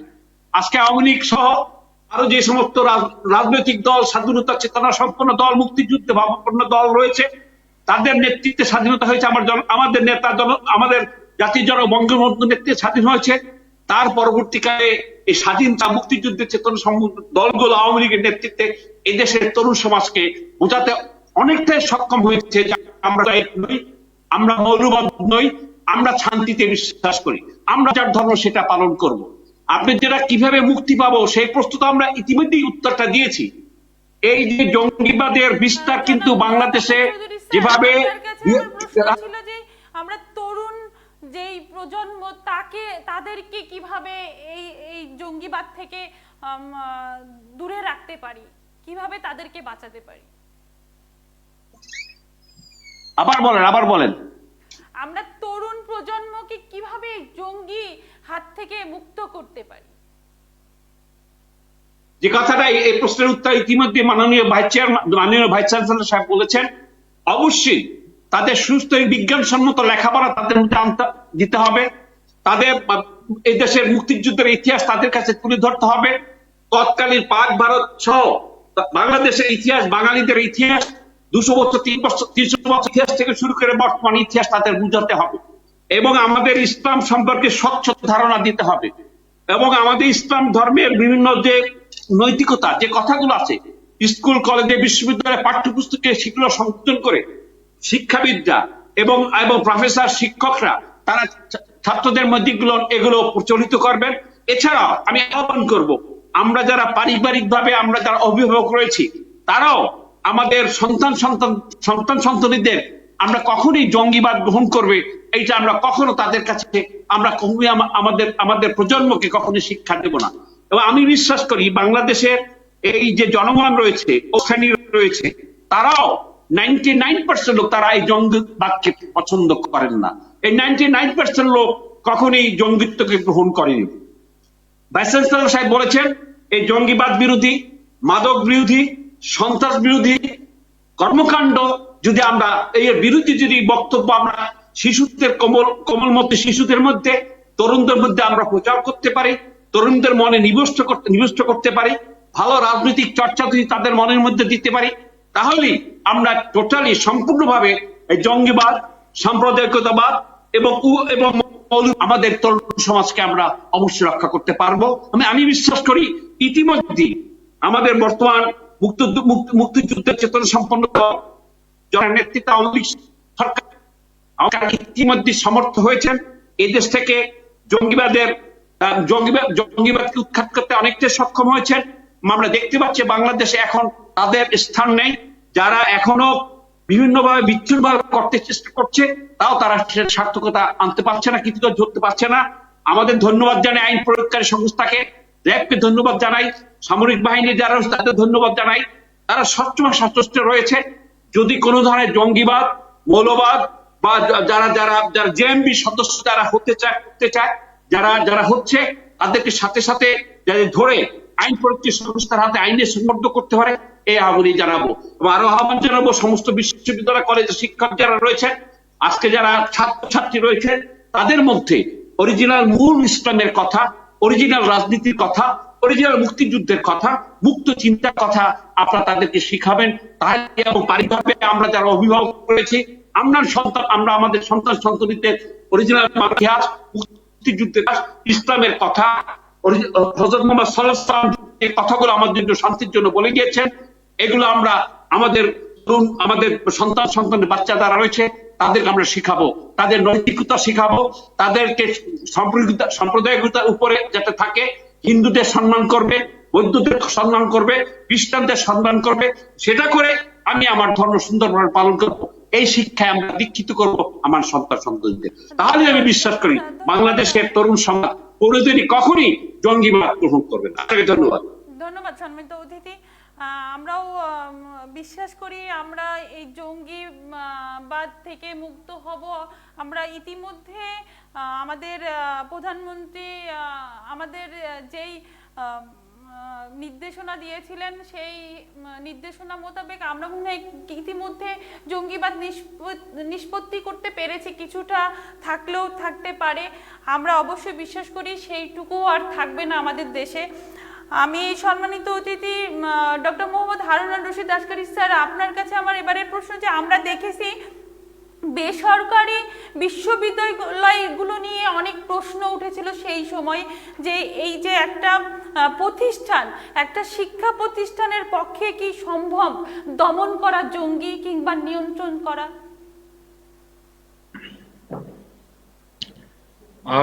এটি একক কারো পক্ষে সম্ভব সেভাবে হয়তো নয়। মূল কথা হলো যে রাষ্ট্রীয়ভাবে, সরকারিভাবে আগে নীতি নির্ধারণ করতে হবে। যেমন বাংলাদেশে যে জঙ্গিবাদের যে বিচ্ছিন্ন যে ঘটনাগুলো আমরা দেখি, সেগুলো কিন্তু আমাদের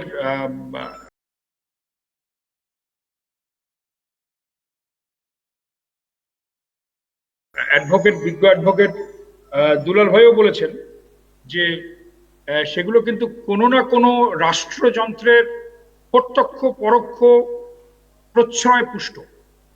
সুতরাং যদি সরকারি পলিসিটা এরকম হয় যে আমাদের মৌলবাদ, সাম্প্রদায়িক শক্তি, ৭১-এর মূল চেতনা কি বুঝতে হবে। ৭১-এর মূল চেতনা কিন্তু অসাম্প্রদায়িকতা, সেকুলারিজম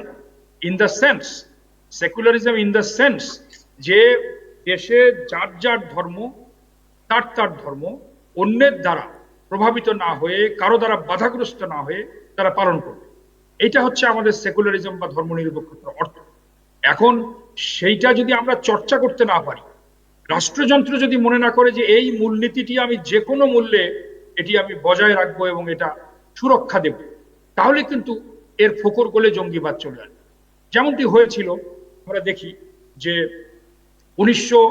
2001 থেকে 2006-এর মধ্যে যখন জামাত বিএনপি, কারণ বিএনপি দলের একটা বৃহৎ অংশ ছিল যারা কিন্তু মৌলবাদী চেতনায় বিশ্বাস করত, এবং তারা তখন মনে করেছে, আমি মনে করি যে এই যে জামাত সংগঠনটি কিন্তু এই মৌলবাদের, যদি আমরা ধরি যে two sides of the same coin, একটা সাইড হচ্ছে বাইরে, একটা সাইড হচ্ছে ভেতরে।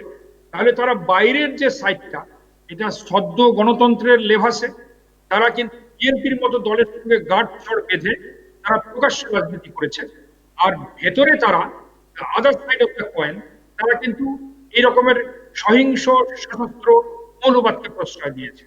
যখন প্রয়োজন তাদেরকে ব্যবহার করে, আর যখন তারা তাদের সমর্থক যারা ক্ষমতায় আসবে, তখন তারা কিন্তু রাজনীতিতে সরাসরি অংশগ্রহণ করে। এই যদি অভিলাষ থাকে তাহলে জঙ্গিবাদ কেন উৎসাহিত হবে? কিন্তু এখন জঙ্গিবাদ উৎসাহিত হোক, দেখা যাক। এখন যেখানে কিন্তু জননেত্রী শেখ হাসিনার বর্তমান সময় আমরা দেখি যে বিশ্বের বহু জায়গায় কিন্তু মৌলবাদ, আপনার ফ্রান্সে পর্যন্ত দেখা গেছে যে ফেলেতে তাদের যে দুর্দান্ত আক্রমণ, কিন্তু বাংলাদেশে কিন্তু আমরা দেখেছি যে সেইভাবে মাথাচাড়া দিতে পারছে না। সুতরাং আপনি বললেন যে কিভাবে আমরা করব, প্রধান দায়িত্ব নিতে হবে সরকার। সরকার যদি আমাদের রাষ্ট্রের চারটি মূলনীতি, যে ধর্ম নিরপেক্ষতা, সেখানে সাম্প্রদায়িকতার কোন স্থান, এটি যদি হৃদয়ে মনে মননে লালন করে এবং রাষ্ট্রযন্ত্রকে সেভাবে নির্দেশ দেয়, তাহলে প্রথম শর্তটি পালন করে। দ্বিতীয় শর্ত হচ্ছে যে মানুষকে, বাংলাদেশের মানুষ যারা ৩০ লক্ষ শহীদের প্রাণের বিনিময়ে, রক্তের বিনিময়ে কিন্তু বাংলাদেশের স্বাধীনতা পেয়েছে, এই স্বাধীনতা কিন্তু কোনো বিশেষ ধর্মের, বর্ণের বা গোষ্ঠীর নয়। এটা কিন্তু এই সেই দেশ, এখনো যেখানে ওঠে আজানের ধ্বনি, গীতা বাইবেল ত্রিপিট শোনা যায়, এখানে হিন্দু, মুসলমান, খ্রিস্টান, বৌদ্ধ সকলেই কিন্তু কাঁধে কাঁধ মিলিয়ে পাক ও প্রকৃতির মোকাবেলা করেছে, প্রাণ হারিয়েছে। সুতরাং সেইখানে যদি আমরা রাষ্ট্রীয় ভাবে এবং আমরা যদি জনগণ তার মধ্যে এই প্রধান হয় যে আমরা অসাম্প্রদায়িক, তাহলে কিন্তু এই রাষ্ট্রের জনগণের মধ্যে কিন্তু মৌলবাদ আশা বাড়তে পারবে। আর তৃতীয়ত হলো যে আমাদের প্রতিষ্ঠানগুলো রয়েছে, প্রাইমারি স্কুল থেকে বিশ্ববিদ্যালয় পর্যন্ত, এই প্রতিষ্ঠানে পরিচালনার দায়িত্বে রয়েছে, তারা দেশের প্রতি অনুগত হন, সরকারের প্রতি অনুগত হন এবং রাষ্ট্রীয় সংবিধানের ৪ নীতির প্রতি অনুগত হন যথার্থ অর্থে, তাহলে কিন্তু মৌলবাদ প্রশ্রয় পাবে না। পাশাপাশি একটি জিনিস আমি বলতে চাইবো যে পরিবারগুলোর গুরুত্ব কিন্তু অপরিসীম। আমার সন্তান কখন ঘুম থেকে ওঠে, কখন ঘুমাতে যায়, কি খায়, কাদের সঙ্গে মেশে, তার মধ্যে কোনো বিচ্ছিন্নতাবাদী উপাদান লক্ষ্য করা যাচ্ছে কিনা, তার মধ্যে কোনো আকস্মিক ঔদাসীন্য, কোনো সহিংসতা, এগুলো লক্ষ্য করা যাচ্ছে কিনা, আমরা কি নিবিড় ভাবে সার্ভেইলেন্স করতে পারি? আমরা কিন্তু রয়েছি, আমরা রয়েছি, তারা রয়েছে কিন্তু অর্থ উপার্জনের ক্রমাগত আমরা বাসনায় কিন্তু লিপ্ত, আমরা কিন্তু আমাদের প্যারেন্টিং করে, প্যারেন্টিংটা কিন্তু ঠিক মতো আমাদের হয় না। সুতরাং দেখা যাচ্ছে সন্তান পড়ে যাচ্ছে এবং কোমলমতি সন্তানকে আমি যেভাবে মুক্তিযুদ্ধের করবো, সেই জায়গাটার ঘাটতি থাকার কারণে তারা মৌলবাদীরা কিন্তু সেই সুযোগটা। সুতরাং আপনার প্রশ্নের সরল কোনো উত্তর নেই, এটি অনেকগুলো ফ্যাক্টর কাজ করে জঙ্গিবাদ সৃষ্টিতে এবং এটি দমন করতে অনেকগুলো ফ্যাক্টরকে সামনে নিয়ে আসতে হবে এবং এটি একটা যৌথ, একটা সুসংগঠিত এবং সদিচ্ছাকৃত একটা যৌথ জাতীয় একটা বিবেকের বহিঃপ্রকাশ আমার মনে হয় দরকার রয়েছে এবং যেটি কিন্তু আমরা অতীতের যে কোনো সময়ের চাইতে অনেক বেশি দেখছি। আমরা অনেক বেশি দেখছি যে যেটা ধর্ম নিরপেক্ষতা আক্ষরিক করছে, এখানে যার যার ধর্ম কেটে পালন করছে, সকলেই সকলের উৎসব পালন করছে, ধর্ম যার যার, উৎসব সবার, এই বাতাবরণ কিন্তু জননেত্রী শেখ হাসিনা নিশ্চিত করেছেন, যার দরুন আমরা অতীতের যে কোনো সময়ের চাইতে আমি মনে করি অনেক স্বস্তিদায়ক একটা উপস্থিতি আমাদের মধ্যে রয়েছে। এটি আমাদের বলবান হবে, আরো বেগবান হবে, আমাদের হতাশ হবার কোনোই কারণ নেই। আমরা যেমন মহান মুক্তিযুদ্ধে ভাবে পাক ঔপনিবেশিক শক্তির মোকাবিলা করে তাকে বিতাড়িত করতে, আমরা মনে করি আমাদের নেতৃত্ব যদি সঠিক থাকে তাহলে আমরা এখানে জঙ্গিবাদ, সন্ত্রাস, মৌলবাদ এবং কোভিড-19 বলুন আর যাই বলুন না কেন, এই বাঙালির জাতির পক্ষে কোনোই অশুভ শক্তির মোকাবেলা করা ইয়ে নয়। বন্ধু তোমার ছাড়ো উদ্বেগ, সুকান্ত বলেছেন, সুতীক্ষ্ণ করো চিত্ত, বাংলার মাটির জয় ঘাটি বুঝে নিক। যারা দুর্বৃত্ত, যারা জঙ্গিবাদী, যারা মৌলবাদী, যারা সাম্প্রদায়িক শক্তি, তারা তিলে তিলে টের পাবে যে হাজার বছরের যে বাঙালি সংস্কৃতি, সেখানে সাম্প্রদায়িকতার কোনো স্থান নেই এবং যে মহান মুক্তিযুদ্ধের চেতনার মধ্যে দিয়ে বাঙালি জাতীয় সেখানে কখনো মৌলবাদী, জঙ্গিবাদী, সাম্প্রদায়িকতা কখনোই প্রশ্রয় পাবে না, এটি আমরা গভীরভাবে বিশ্বাস করি। ধন্যবাদ স্যার আপনাকে। আজকের অনুষ্ঠানে জনাব গোলাম আব্বাস চৌধুরী দুলাল স্যার, আপনার কাছে আজকের অনুষ্ঠানের শেষ প্রশ্ন, আমরা অনুষ্ঠানের প্রায় শেষে চলে আসছি। দেশ জুড়ে সিরিজ বোমা হামলার পর শুরু হয় একের পর এক আত্মঘাতী জঙ্গি হামলা। বোমা হামলার বিচারক, আইনজীবী, পুলিশ, সরকারি বেসরকারি কর্মকর্তা সহ 33 জন নিহত হন, আহত হন 4 শতাধিক। বাংলাদেশের জঙ্গি তৎপরতায় সেই ঘটনা আন্তর্জাতিক পরিমণ্ডলে আলোচিত হয়। জঙ্গি গ্রেপ্তারে তৎপর হয়ে ওঠে আইন শৃঙ্খলা বাহিনী। আপনার কাছে আমার জানার যে এই যে জঙ্গি তৎপরে আইন শৃঙ্খলা বাহিনী সেই সময় 17ই আগস্টের যে ভয়াল দেশব্যাপী সিরিজ বোমা হামলা, একের পর এক বোমা হামলাগুলো যেগুলো জঙ্গিদের দ্বারা সংগঠিত হয়, এই ক্ষেত্রে আইন শৃঙ্খলা বাহিনী কেন আগে থেকে এই তথ্যগুলো জানতে পারে না? এখানে আসলে তাদের মানে সেই সময়ের কি কোনো ব্যর্থতা ছিল এবং সেই আমলের সরকারের কি অবস্থান ছিল? ধন্যবাদ আপনাকে। আমরা কিন্তু আলোচনা ইতিমধ্যে অনেক দূর এগিয়ে গিয়েছি এবং মাননীয় উপাধ্যক্ষ সাহেব বলেছেন, আমরাও বলেছি। আপনি একটা জিনিস মনে রাখবেন, যখন ঘটনাটা ঘটেছিল 2005 সালে, 2005 সালে যদি 2002 থেকে 2006 পর্যন্ত বিএনপি জামাত তারা ক্ষমতায় ছিল। আপনি এই জঙ্গি উত্থান আমরা 96 থেকে 2001 পর্যন্ত আওয়ামী লীগ যখন ক্ষমতা ছিল তখন কিন্তু হয়নি। স্বাভাবিকভাবে তখন 2002 থেকে 2001 থেকে 2006 পর্যন্ত জামাত এবং বিএনপি যৌথ সরকার ছিল। তখন খালেদা জিয়া প্রধানমন্ত্রী, মতিউর রহমান মন্ত্রী ছিল, আল মুজাহিদী মন্ত্রী ছিল, তাদের জামাতের তাদের ক্ষমতায় তাদের শেয়ার ছিল। স্বাভাবিকভাবে এই জঙ্গিবাদ যারা ইসলামের কথা বলে এদের সাথে এই জামাত এবং বিএনপির একটা অংশের তাদের যোগাযোগ ছিল, যার পরিপ্রেক্ষিতে তারা বোমা হামলা, সিরিজ বোমা হামলা করার ক্ষেত্রে এই জঙ্গি গোষ্ঠী তারা বিভিন্ন সুযোগ সুবিধা পেয়েছে। এক্ষেত্রে আইন প্রয়োগকারী সংস্থাকে যথাযথভাবে তৎকালীন বিএনপি জামাত সরকার তাদেরকে চালাতে পারেনি, তাদেরকে দিয়ে কার্য তারা করতে পারেনি, তাদেরকে সেইভাবে নির্দেশ প্রদান করেনি যে এই বাংলাদেশের বিভিন্ন স্থানে যে জঙ্গিবাদ, জঙ্গি জেএমবি সংগঠন গড়ে উঠছে সেইটা দেখাশোনা করার জন্য, দেখভাল করার জন্য যে এটা কতদূর কি হয়েছে। সুতরাং আমি বলেছি, আমরা সবাই জানি ওই 2002 থেকে 2006 পর্যন্ত যে জঙ্গিবাদী উত্থান, এইটার পৃষ্ঠপোষকতায় ছিল তৎকালীন 4 দলীয় সরকার, অর্থাৎ বিএনপি জামাত সরকার। যেহেতু ওদের সাথে তাদের চিন্তা চেতনা অন্যান্য ক্ষেত্রে জঙ্গিবাদের চিন্তা চেতনা এক ছিল। আপনি দেখেন আজকে আওয়ামী লীগ এই 12 বছর ক্ষমতায় এমন কোন ঘটনায় জঙ্গিবাদটা করতে পারেনি, ঘটনায় সারা বাংলাদেশ স্তব্ধ হয়ে গিয়েছে। কিছু বিচ্ছিন্ন ঘটনা হয়, সেগুলো কিন্তু উৎপাদন করা হয়। আজকে নিউজিল্যান্ডের মতো জায়গায় মসজিদে জঙ্গিবাদীরা হামলা চালায়, পাকিস্তানে অহরহ ঘটছে, আফগানিস্তানে ঘটছে, ইরানে ঘটছে, ইরাকে ঘটছে, পৃথিবীর বিভিন্ন স্থানে ঘটছে। সেখানে আমরা মনে করি আমরা অনেক ক্ষেত্রে কামিয়াব হয়েছে আমাদের জননেত্রী শেখ হাসিনার সুন্দর শাসনের ফলে।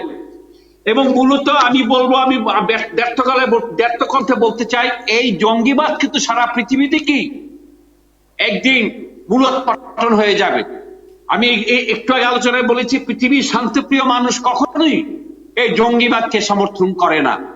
আমি মাননীয় ভাইস চেয়ারম্যান সাহেবের সাথে একাত্ম হয়ে বলবো যে কথাটা আমি আগেও বলেছি, স্কুল কলেজ এবং পারিবারিক ভাবে আমাদের এই কোমলমতি সন্তান সহ তরুণদের আমাদের শিক্ষা দিতে হবে।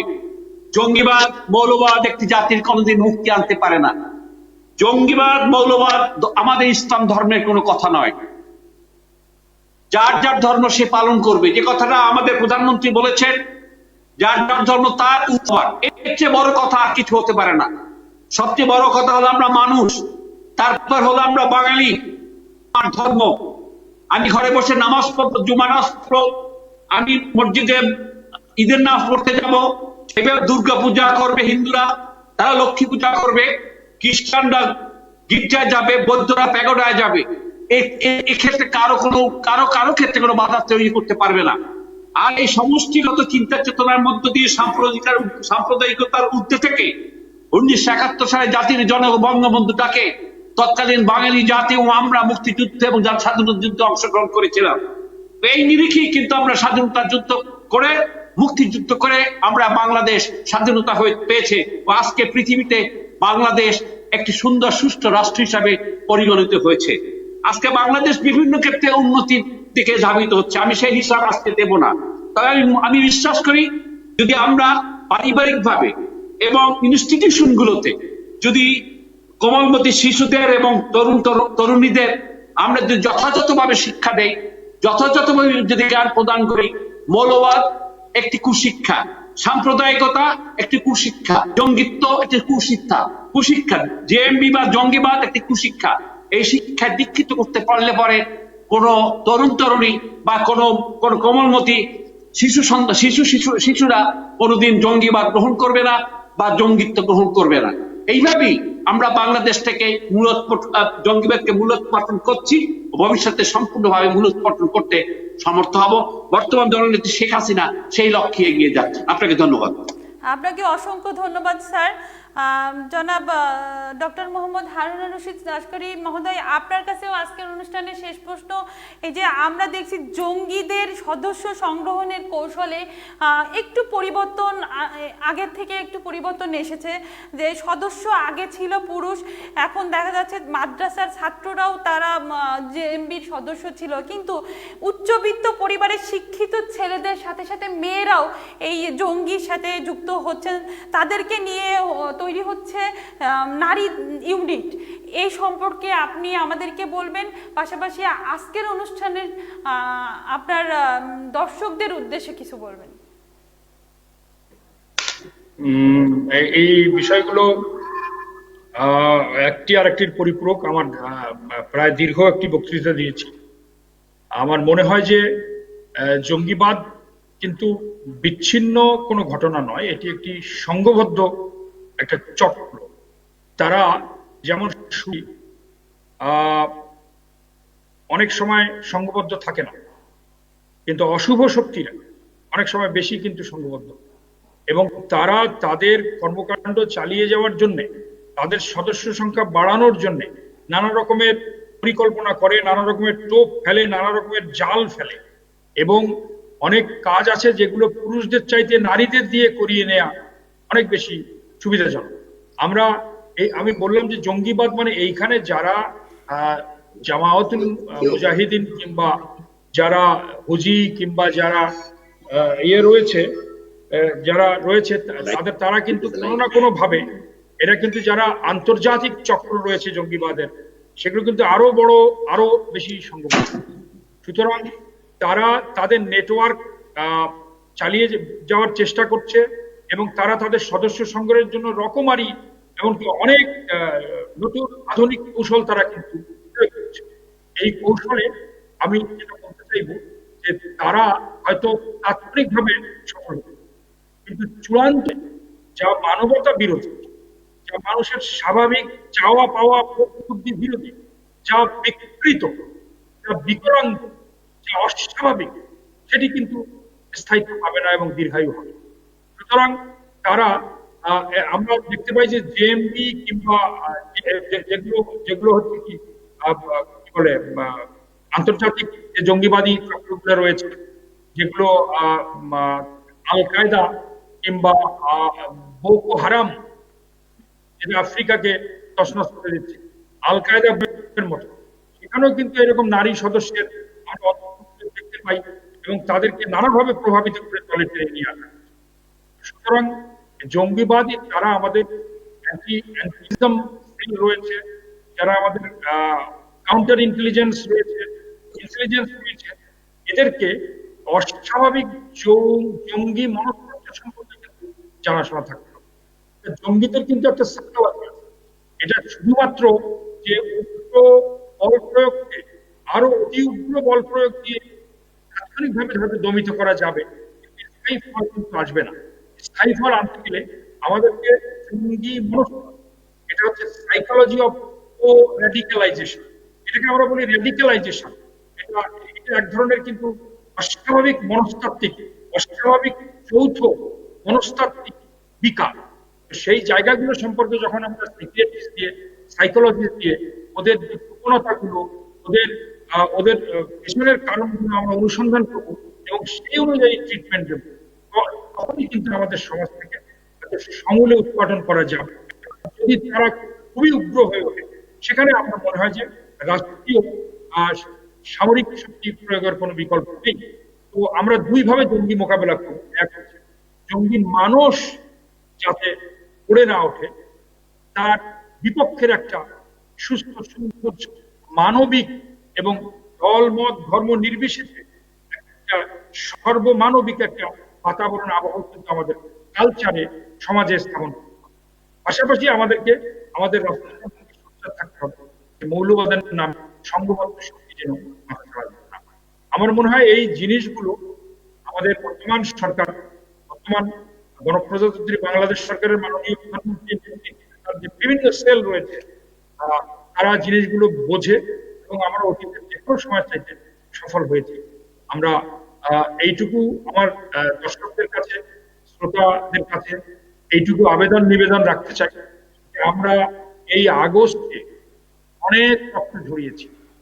আমরা এই বাঙালি সমাজের কিছু কুলাঙ্গার, অকৃতজ্ঞ অমানুষ যারা জাতির সর্বশ্রেষ্ঠকে হত্যা করতে পিছু পা হয়নি, এবং সেখানে আমরা কিন্তু এখনো আমরা হ্যারল্ড উইলসনের মতো ব্রিটিশ প্রধানমন্ত্রী বলেন যে this is a national tragedy for you, but for me this is a personal tragedy of immense dimension. তিনি কেঁদেছিলেন বঙ্গবন্ধু হত্যাকাণ্ড। তো তারপরে অন্যদের শঙ্কর রায়ের কাঁদো বাঙালি কাঁদো। সুতরাং আমরা আর কাঁদতে চাইব, আমরা এইটুকু বলতে চাইব যে জননেত্রী শেখ হাসিনার নির্দেশে, নেতৃত্বে আমরা এমন একটি বাংলাদেশ, বঙ্গবন্ধু স্বপ্নের বাংলাদেশ গড়ে তুলতে চাইব যেখানে জঙ্গিবাদ, সন্ত্রাস এবং মৌলবাদের কোনো স্থান থাকবে না, যেখানে প্রত্যেকটি মানুষ, প্রত্যেকটি শিশু এক একটি দেশপ্রেমিক এবং মুক্তিযুদ্ধের চেতনাঋদ্ধ মানুষ হিসেবে বিকশিত হবে, এবং তারা তারা যাতে করে বাংলাদেশে আর দ্বিতীয় কোনো আগস্ট ট্র্যাজেডি, 15ই হোক কিংবা 17ই হোক কিংবা 21ই হোক, আর এরকম কোনো আগস্টের ঘটনার পুনরাবৃত্তি না ঘটে, সেই জন্য আমাদেরকে সোচ্চার থাকতে হবে। যদি পুরনো ইতিহাস ফিরে আসে, লজ্জা কি তুমি পাবে না? আমরা অবশ্যই লজ্জা পাবো, এবং আর আমরা লজ্জা পেতে চাই না। আর কি করলে আমরা লজ্জা পাবো না সেটা আমরা সবাই জানি। দেশবাসীর প্রতি আমার আবেদন নিবেদন রইল যে আমরা যেন যে যাই করি না কেন, মহান মুক্তিযুদ্ধের অসাম্প্রদায়িক চেতনা, বঙ্গবন্ধুর অবিনাশী আদর্শ এবং শেখ হাসিনার চৌকস এবং গতিশীল নেতৃত্ব আমরা যেন তার সর্বোচ্চ ব্যবহার করতে পারি এবং নিজেকে সমৃদ্ধ করতে পারি, দেশ জাতিকে। এই বলে আজকে আমার অনুষ্ঠান বিনম্র শ্রদ্ধা সম্মানের অসংখ্য ধন্যবাদ স্যার আপনাকে। জনাব গোলাম আব্বাস চৌধুরী স্যার, আপনার কাছে আমাদের দর্শকদের উদ্দেশ্যে আপনি ছোট্ট করে কিছু বলবেন। দর্শকদের উদ্দেশ্যেই বললাম। ধন্যবাদ। আমি আজকে খুব আমি বলবো। হ্যাঁ স্যার, আপনি ধন্যবাদ। আমি আজকে খুব সমৃদ্ধ হয়েছি। বিশেষত উপাচার্য সাহেব যে তাত্ত্বিক বিশ্লেষণের মাধ্যমে আলোচনা করলেন, আলোচনা খুব সুন্দর হয়েছে। দর্শকরাও আজকে আমি মনে হয় আজকের আলোচনায় তারা অনেক উপকৃত হয়েছেন। ভয়াল জঙ্গিবাদ সম্পর্কে এখানে আলোচনা হয়েছে। আমি আমার দর্শকদের প্রতি আহ্বান জানাবো, আমরা বাংলাদেশের নাগরিক, আমরা বাংলাদেশে সারা পৃথিবীতে বাঙালি হিসেবে সারা পৃথিবীতে আজকে পরিচিতি লাভ করেছি। আমরা পশ্চিমা শাসক শোষক গোষ্ঠীর বিরুদ্ধে জাতির জনক বঙ্গবন্ধুর নেতৃত্বে তাদের স্বৈরাচারী শাসনের অনাচার নিপীড়নের বিরুদ্ধে আন্দোলন করতে গিয়ে আমরা স্বাধীনতার যুদ্ধে অংশগ্রহণ করে স্বাধীনতা পেয়েছি। আমাদের এখন একটি লক্ষ্য থাকবে, এই দেশকে ক্ষুধামুক্ত করা, এই দেশকে স্বাবলম্বী করা, এই দেশকে শিক্ষা শিক্ষিত করা, এই দেশের মানুষকে বিজ্ঞানসম্মত শিক্ষা শিক্ষিত করে এই দেশকে বিজ্ঞানসম্মত ভাবে এগিয়ে নিয়ে যাওয়া, সর্বোপরি একটি উন্নত দেশ, যে স্বপ্ন আমার নেত্রী জননেত্রী শেখ হাসিনা দেখছেন 2041 সাল নাগাদ এই পৃথিবীতে বাংলাদেশ একটি উন্নত বাংলাদেশ হিসেবে পরিগণিত হবে, সেই লক্ষ্যে আজকের এই দিনে আমাদের যেভাবে শোক রয়েছে সেই শোককে শক্তিতে রূপান্তরিত করে আজকের এই তরুণ জন্ম এই জনগণের কাছে আমি আহ্বান করব, আসুন বাংলাদেশকে আমরা এগিয়ে নিয়ে যাই, বাংলাদেশের জননেত্রী শেখ হাসিনার হস্তকে শক্তিশালী করি এবং এই দেশ যাতে করে একটি সুন্দর সমৃদ্ধ বাংলাদেশ উন্নত বাংলাদেশ হিসেবে পৃথিবীতে প্রতিষ্ঠা লাভ করে, এর জন্য আমরা সবাই একত্রিত ঝাঁপিয়ে পড়ি। এই আহ্বান জানিয়ে আমি আমার বক্তব্য শেষ করছি এবং আবারও আজকের এই অনুষ্ঠান যে আয়োজন করেছেন যারা, তাদের প্রতি কৃতজ্ঞতা প্রকাশ করছি। আর আলোচক উপাধ্যক্ষ সাহেবকে আমি কৃতজ্ঞতা জানাচ্ছি।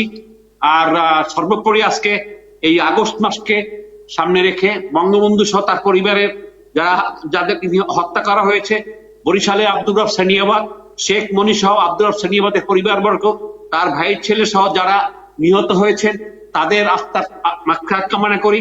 আজকের এই যে 17 আগস্টে 2 জন মারা গিয়েছিল তাদের আত্মার মাগফিরাত কামনা করি এবং 21 আগস্ট আইবি রহমান সহ 24 জন যারা মৃত্যুবরণ করেছে তাদের মাগফিরাত কামনা করি।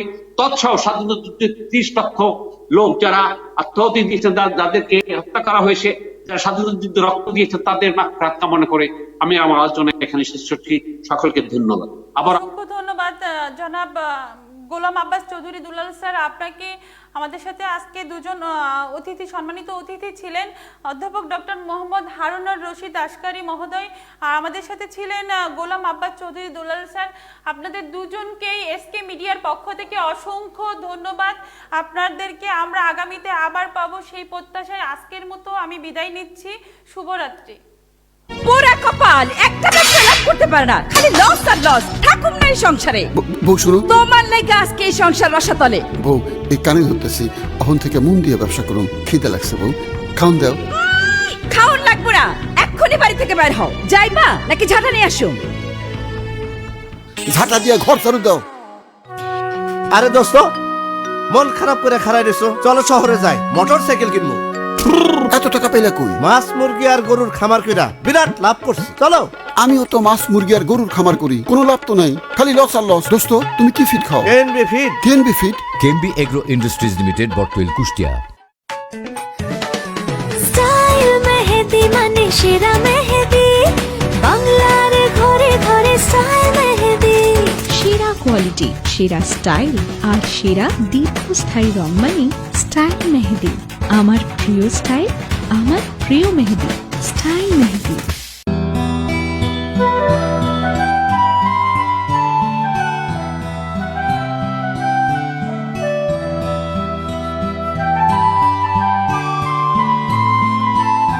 সতেরো আগস্ট 1952 দিনাজপুর জেলা ইনস্টিটিউটের জনসভায় মুসলিম লীগ সরকারের তীব্র সমালোচনা করে শেখ মুজিব বললেন, 1948 থেকে এ পর্যন্ত আমরা বাংলাকে রাষ্ট্রভাষা ঘোষণার দাবি জানিয়ে আসছি।